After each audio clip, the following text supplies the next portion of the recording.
You're still competing, Colleen. So you're still fairly busy, right? But this is a new role for you. Yeah, coaching Team Heather Smith and Jill Brothers and Erin Carmody and Marie Christensen and Taylor Stevens. It's just been a real joy because they're sort of 5 strong women who really know the game and understand it. And so they're able to take my feedback. Like sometimes you go, oh, good, you're coaching and you're sprinkling the magic dust on them. But, you know, if you don't have talented players, you know, look at New England Patriots, you know, Tom Brady leaves, Bill Belichick looks human, right? You need the right students in order to give any kind of knowledge or information you have for them to be able to absorb it. So they're really great players, so it makes it easy. So what drew you into this, though? Was it a question of being asked? Yes, they asked, and really it was because it was them that made me go, you guys have been to the Scotties before, you're talented players,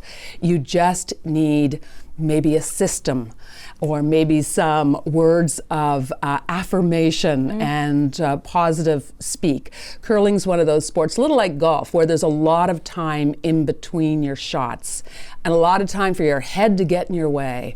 So, I mean, every sport uses sports psychology. I'd say curling needs it twice or 3 times that, so that you don't self-sabotage yourself in the middle of a game by saying, oh, I missed that shot, I'm awful, I'm a bad player. So sometimes that's the most important part of a coach, to say you are not just that one shot, you know, and there's so much more to the game to do. And you would know about that self-speak, of course, from having been on the ice so many times. So what's the adjustment you need to make from speaking to yourself in a certain way and speaking to others as a coach, Colleen? Sometimes bite your tongue first, I think, is one thing. Don't let the first thought in your head come out, which is really hard for me to do.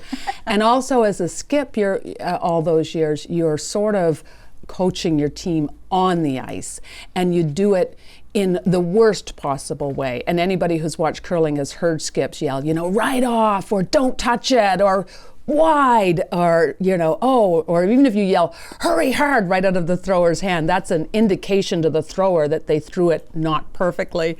So you're used to screaming this out as a skip. So as a coach, you need to, you know, maybe not say it the same way, which was definitely an adjustment for me, because I tend to, I think just the broadcaster in you is sort of like, let's just get to the truth right now and say what just happened, rather than say, you guys were really good, and then add your but. But so anyhow, it did take a while of an adjustment for me to first off figure out what does each player need, because everybody needs something differently. There's something about hearing, I know you have this in you, right? And you can do this consistently. It needs to be repeated on a daily basis, because athletes by nature are very perfectionist driven. They don't want to just be a recreational anything like a lot of people, which is great.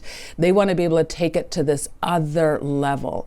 And so they're hard on themselves, and they want to, you know, it's not just if they're an inch wide, they go, that wasn't good enough. I go, an inch wide is okay. Like an inch wide isn't going to cost you a shot. Like lighten up about that. Yeah, it's just really at some point making sure your own head doesn't get in the way, that you don't beat yourself up, and that you stay positive. And what successes are you reflecting on and maybe motivating this team with as they get ready for Calgary?